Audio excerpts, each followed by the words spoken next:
Jose Mourinho. Oh, Yeah. So I thought initially they were saying that before they officially announced it, they were saying that they were going to mutually part ways or that they had come to an agreement to part ways. But all of the news articles and everything are saying that he got sacked.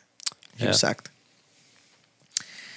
And I saw a post that said that he declined a lot of potential job opportunities, loads of money in Saudi Arabia, a few national teams that he could have had, all because he said, I trust Roma and I trust the board and this is my home, and then sacked. it's crazy. It's a crazy world. Yeah, but Rome is a pretty cool city, culture, team to be a part of, right? If you're in Rome and you were the manager of Roma, there's a special connection, I think, because of all of the history that Rome has. Yeah. So I could see why he was so passionate about that project. And because it was a perfect project for him. It wasn't the best team in Italy, but it was a team that was good enough for him to work his magic, which he did. And he is still, to this day, the only manager to win all of the European competitions, which he has a tattoo of. He's something. He is something special. And it's when I heard the news, I was really surprised. Is it harsh? Yeah, I think it's harsh. What do you think? Oh, listen, I'm a Liverpool fan, but Mourinho's my boy just because the guy, man. I think he changed so much when he came to England. Obviously, he did so much at Porto winning the Champions League. When he came to England, his character, charisma, everything he brought out as a manager was like you would pay money to just watch Mourinho do whatever he does on the sideline. I think that was a very pivotal point in the Premier League where they started putting the camera on Mourinho like nonstop, and then even the Chelsea days, Spurs days, Real Madrid days, the guy was always in the middle of something during games, always, and that's just like how he is as a person.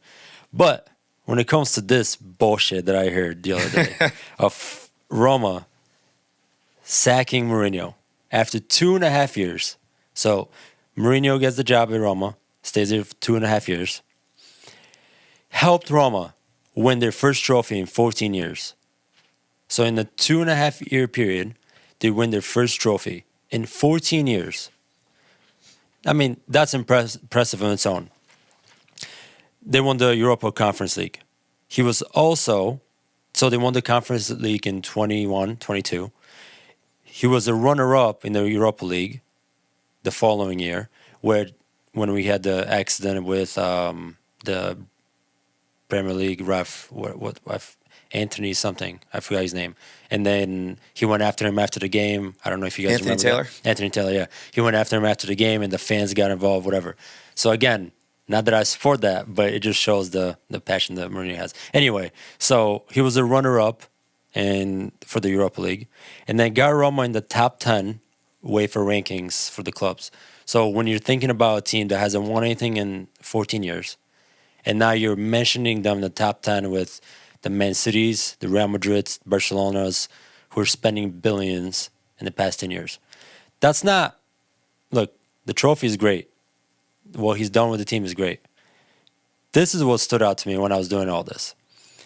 Over the past 2 seasons, Roma has sold over 140 million worth of players and only brought in 18 million worth of players. So when you look at those numbers, they've only brought in players that were free, that they can find on the market that nobody else really wanted, or they won them over just because potentially giving them more money or whatever the case may be, or loan moves like the Lukaku one that he came over on a loan. So for me, if I'm a Roma supporter, if I'm somebody on the board, and I look at what Mourinho has done in the past 2.5 years, from Roma being, I don't want to say a mid-table team, but pretty much were nowhere near fighting for trophies. I mean, back-to-back seasons, you're in a cup final in the Europa League. And the first one, Conference League, you win it. The second one, you probably should win it due to a referee mistake, and you don't. But you're still in the Europa League final, and that's huge for Roma. And again, I was reading what so many reporters have said in the past 2 years that he's brought the passion back to the team. He's brought the supporters back together. He's brought the city back together. And now the stadium is full of every single game they play. When you look at all of that, what he's brought in, and when you think about the reason of, nobody really knows the reason right now. But look, they're only 5 points away from challenging again to potentially get into top 4. Why would you sack a manager that has done so well in the past 2 years, 2.5 years, has changed the culture of your team, and now you're sacking him for no apparent reason? So that really, it's really frustrating to me, because we talk about managers not given enough time when there are no results. For example, we're talking about Pochettino spent $1 billion, and we're not, not him specifically, but Chelsea overall as a team, and then he comes in with the talent, the amount of money, and all that he has in front of him, and they're obviously not the past few games they've won, so they're creeping up, but you have somebody like Mourinho who's shown those results, challenging for titles, and you get him sacked. So for me, that's really disappointing in Roma, and obviously De Rossi's taken over, club legend, Italian legend, so hopefully he does well. But again, Mourinho is one of my favorite coaches, and it's kind of a sad way for him to go after he's changed so much for this club. So it's pretty disappointing. It's not like I watch Roma nonstop, but he did win you money, so I'm sure you feel the same way. And now you can't even bet on Roma anymore. So No, but so the way I look at it is this: as a club, you think about how you can push the club forward little by little. You never want to be okay with just being okay. They did a great job in hiring Mourinho to take him to a place where they were really happy. I wonder if they felt like that's kind of like we were talking about West Ham and David Moyes. Is that as far as he could possibly take him? And do they need somebody else now that they're in a good spot? Because maybe from their perspective, it's now that we are in a good spot, now we really have an opportunity to hire somebody else who can take us to the next level. Or, so that's one. Or the guy was just getting red cards left and right, man. I swear. I felt like every other week, Mourinho was red carded for something that he did either during the game or right after the game with the officials. So I wonder if they maybe just had enough of that. Like, if he was working half the time. The guy was literally coming back from red cards and then getting another red card. So I wonder, but here's the positive part about the whole thing. He has gotten some interest, and because of what he's done with Roma, is there a Premier League club that is going to get, or is going to be interested in bringing in Mourinho? I think whenever Jose Mourinho's on the table, I think there's plenty of Premier League clubs that will look at that and say, what can he bring us? The thing I guess that's sad for me is he took a club who, I don't want to say has fallen apart, because that's harsh, but has for sure drastically changed from what they have been in the past. And one thing I love about Jose is he's so good at bringing like people together and getting them bought into the club again. Like, that's one thing I think Arteta's done a good job at Arsenal. Jose did a great job at Porto. Like, his first thing is like, let me build the culture around the club. Let me get everyone bought into what's happening here again. And then he did that. And then to kind of, even if it is the red card piece, to like then, we're just going to get rid of him. Who knows what Roma could have been if Jose doesn't go there and reinvigorate the club and reinvigorate the fans and get everyone bought back in. And that, to me, is the sad part. I could see him going to a host of different Premier League clubs. Like who? Who would you say is the front runner for Jose Mourinho in the Premier League? The first club that jumps out to me is Newcastle.